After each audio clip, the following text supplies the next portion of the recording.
이스라엘이 이란의 차기 최고 지도자를 선출하던 건물을 방금 파괴했습니다. 전문가위원회가 회의를 하고 있었고 투표가 집계되고 있던 중에 공격이 있었습니다. 생존자가 있는지 없는지는 확실하지 않습니다. 저희가 확보한 이 참사 이후의 영상을 한번 보시죠. 이곳이 바로 이란의 미래가 결정되던 건물이었는데 이제는 잔해만 남았습니다.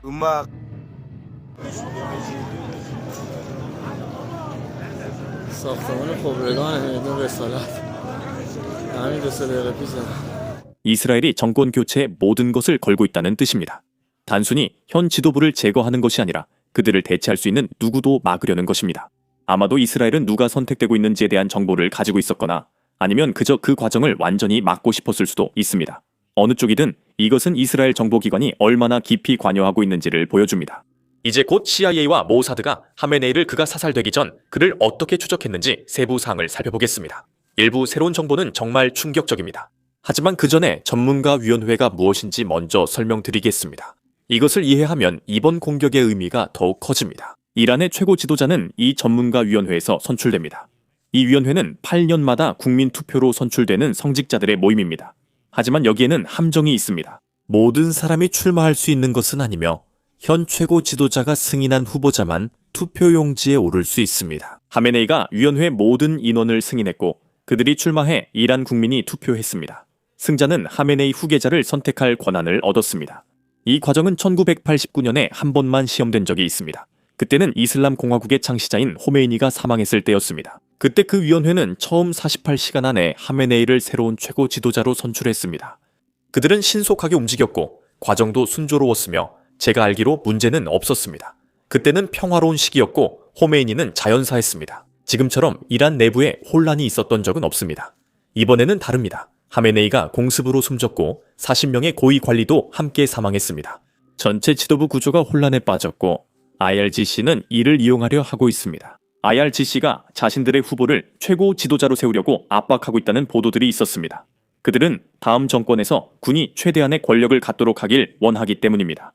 그래서 아마도 이 때문에 전문가 회의가 공격당한 것일지도 모릅니다. 왜냐하면 우리는 그 의회가 이미 새로운 최고 지도자에 대한 투표를 마쳤다는 것을 알고 있기 때문입니다. 건물 공격 당시 그들은 투표를 집계 중이었습니다. 그래서 어쩌면 이건 그냥 제 추측이지만 아무런 증거는 없습니다. 어쩌면 이스라엘이 누가 이길지 알아냈고 그 다음 인물이 마음에 들지 않아서 전체 과정을 없애버린 것일 수도 있습니다. 이제 충분히 많은 사람들이 살아있다면 전체 과정을 처음부터 다시 시작해야 합니다. 하지만 이 전문가 회의에 충분히 많은 사람들이 살아있지 않다면 그건 큰 문제가 됩니다. 무슨 말인지 보여드리겠습니다. 보시다시피 이슬람 공화국 헌법에 따르면 전문가 회의는 새로운 최고 지도자를 선출하는데 매우 중요합니다. 그리고 이 회의는 정족수를 맞추기 위해 최소 59명의 구성원이 필요합니다. 그래야 회의를 소집하고 결정을 내리거나 기본적으로 새로운 최고 지도자를 선출하기 위해 투표를 할 수 있습니다. 만약 회의에 59명 미만의 아야톨라가 있다면 정족수가 충족되지 않기 때문에 새로운 최고 지도자에 대해 투표할 수 없습니다. 그래서 이번 공격으로 충분한 인원이 사망했다면 새로운 대중선거가 필요하다는 뜻입니다. 하지만 그 선거는 열릴 수 없습니다.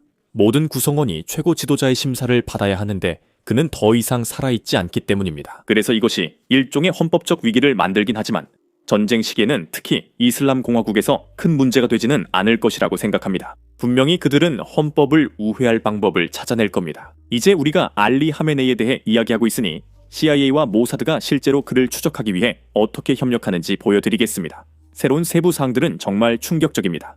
파이낸셜 타임스에 따르면 이스라엘은 1년 넘게 테헤란의 교통 카메라에 접근할 수 있었습니다. 즉 그들은 12일 전쟁 전부터 교통 카메라에 접근했고 전쟁 후에도 권한이 박탈되지 않았다는 의미입니다.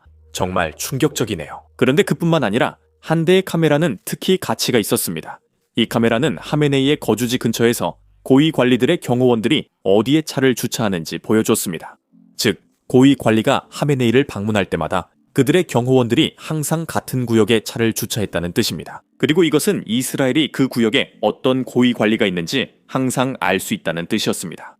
그리고 그뿐만 아니라 이스라엘이 차량을 알게 되면 테헤란 시내 어디에서든 그 차량을 추적할 수 있었고 경호원들의 일상을 파악할 수 있었으며 결국 그들이 보호하는 인물의 일상까지 파악할 수 있었습니다.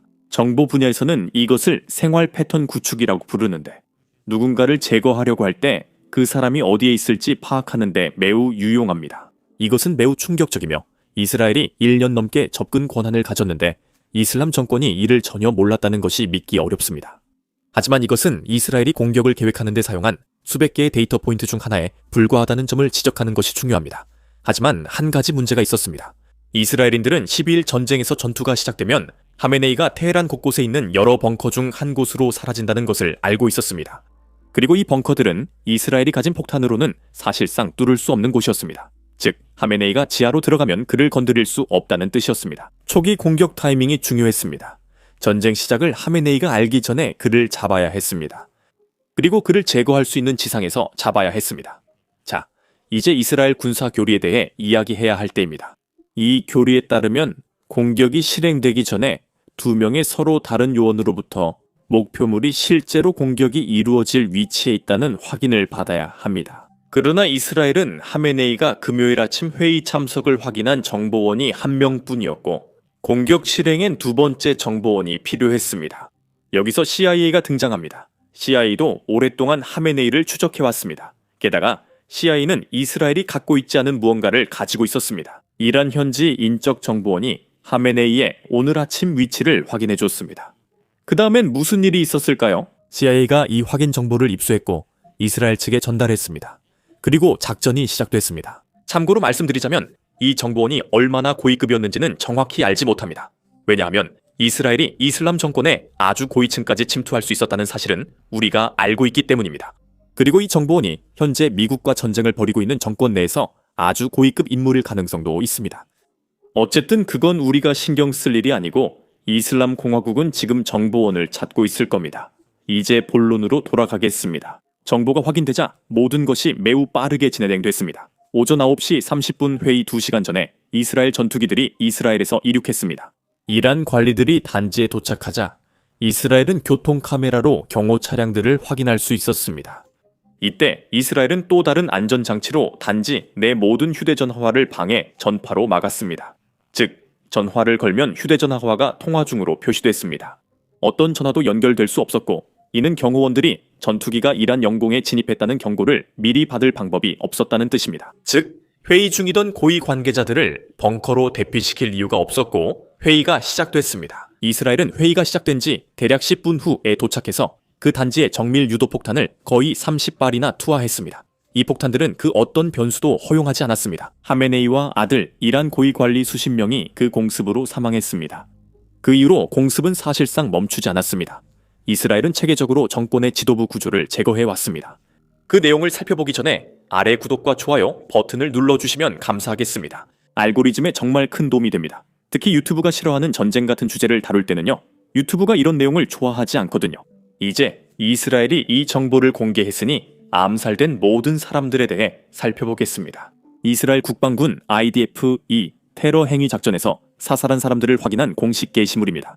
맨 위에 최고 지도자가 있고 이어 참모총장, 혁명수비대 사령관, 중앙정보사령관, 혁명수비대 공군사령관, 시리아 쿠드스군 사령관, 헤즈볼라와 하마스 지도자 등 여러 인물이 있습니다. 정권 핵심 인물 다수가 제거됐고 공습이 계속되고 있습니다. 오늘 아침 테헤란 IRGC 건물도 공격받았습니다. 폭발이 너무 강력해서 극비 문서들이 도시 곳곳에 흩어졌습니다. 다음은 그 폭발 이후의 현장 영상입니다.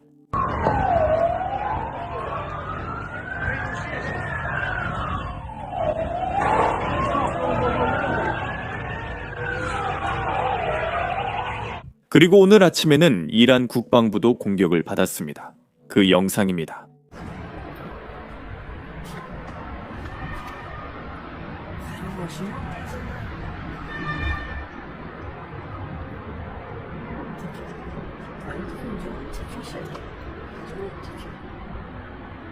그리고 어제는 이란 의회 건물이 공격을 받았다는 보도도 있었습니다.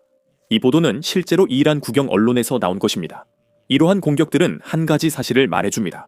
이란에 알려진 건물들은 더 이상 안전하지 않습니다. 그래서 현 정권이 절박하고 의미 있는 행동을 보이고 있습니다. IRGC와 바시즈 병력들이 본부를 버리고 학교, 모스크, 병원으로 이동하고 있다는 보도들이 나오고 있습니다.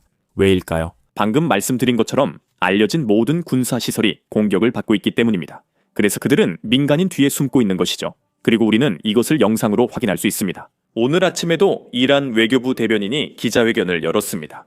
화면에 보이는 배경을 보세요. 저건 교실, 학교입니다. 정부는 이제 건물들이 파괴되고 있기 때문에 초등학교에서 운영되고 있습니다. 그리고 저것이 그들이 카메라에 보여줄 의향이 있는 모습입니다. 그들이 보여주지 않으려는 것은 얼마나 심각할지 상상해보세요. 이런 이유로 저는 실제로 군대와 바시즈 민병대가 학교로 이동해서 그곳을 본부로 삼아 운영하고 있다는 보도들을 믿게 됩니다. 46년 동안 이란을 지배해온 정권이 점점 절박해지고 있습니다. 그리고 우리가 알게 된 바에 따르면 그들은 더 이상 숨을 곳이 없는 것 같습니다. 그러니까 아래 구독 버튼을 꼭 눌러서 다음에 무슨 일이 일어나는지 계속 확인하세요. 제 이름은 샘이고 다음 영상에서 다시 뵙겠습니다.